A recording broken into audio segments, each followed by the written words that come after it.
Predstavte si horúcu letnú nedeľu. Kalendár ukazoval 20. augusta roku 1843. Dedina Oščadnica žila najväčšou slávnosťou v roku. Boli hody, tzv. Kermaš, zasvetený svätému Štefanovi kráľovi. Všade bol hluk, hudba, vôňa pečeného mäsa a dav ľudí, ktorí sa tlačili medzi stánkami. Do tejto vravy prišiel aj Ondrej Pašinec, remeselník z Kysuckého Nového Mesta. Všade bol hluk, hudba, vôňa pečeného mäsa a dáv ľudí, ktorí sa tlačili medzi stánkami. Ale jeho stánok neprilákal len kupcov, prilákal aj niekoho iného. Okolo Ondrejovho tovaru sa začal nápadne obšmietať miestny muž, Michal Smolka. Nebol to zákazník, ktorý by si prezeral tovar s úmyslom kúpiť. Bol to sliedič.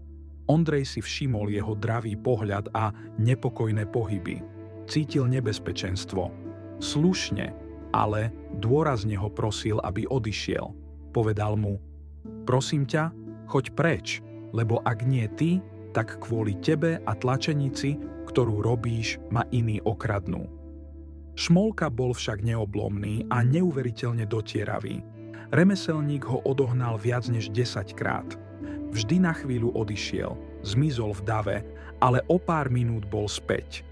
Krúžil okolo stánku ako sup, číhajúci na zdochlinu. Vždy, keď sa priblížil, zhlukla sa okolo neho hromada chlapov, čím vytvorili dokonalý chaos a clonu pre to, čo malo nasledovať. Ondrej musel mať oči všade, ale proti presile davu a chaosu nemal šancu. A potom sa to stalo. V zlomku sekundy, keď remeselníkova pozornosť poľavila, tovar zmizol. Nebola to malá krádež. Z pultu zmizli 3 nové klobúky a 5 párov kvalitných čižiem. Pre chudobného remeselníka to bola katastrofa.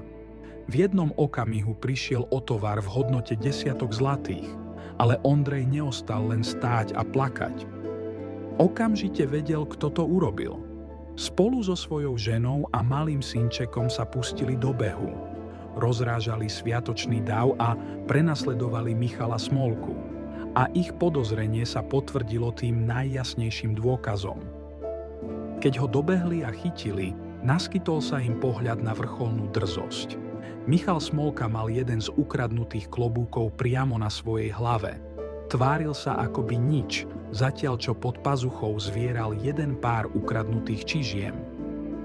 Bolo to prichytenie pri čine, aké sa len tak nevidí. Zlodej nemal kam uhnúť, tovar mal priamo na sebe. Ale namiesto ľútosti alebo hanby nastúpila agresivita. Smolka, prichytený skradnutým klobúkom na hlave, sa začal vyhrážať Ondrejovej manželke bitkou. Hody sa zmenili na scénu plnú kriku a vyhrážok uprostred vystrašeného davu. Táto krádež mala pre remeselníka trpkú dohru. Keď neskôr spisoval sťažnosť pre slávnu stolicu, rátal svoje straty. 2 klobúky, ktoré sa nenašli, stáli 6 zlatých. 4 páry čižiem, ktoré zmizli v dave, mali hodnotu 24 zlatých. K tomu musel prirátať 8 zlatých, ktoré minul na útraty pri naháňaní zlodeja a platení oščadnickému právu za pomoc. Celkovo ho tento sviatočný deň stál 38 zlatých. Namiesto zárobku si domov odniesol len dlhy, strach o ženu a pocit krivdy. Príbeh z roku 1843 nám tak ukazuje odvrátenú tvár starodávnych hodov.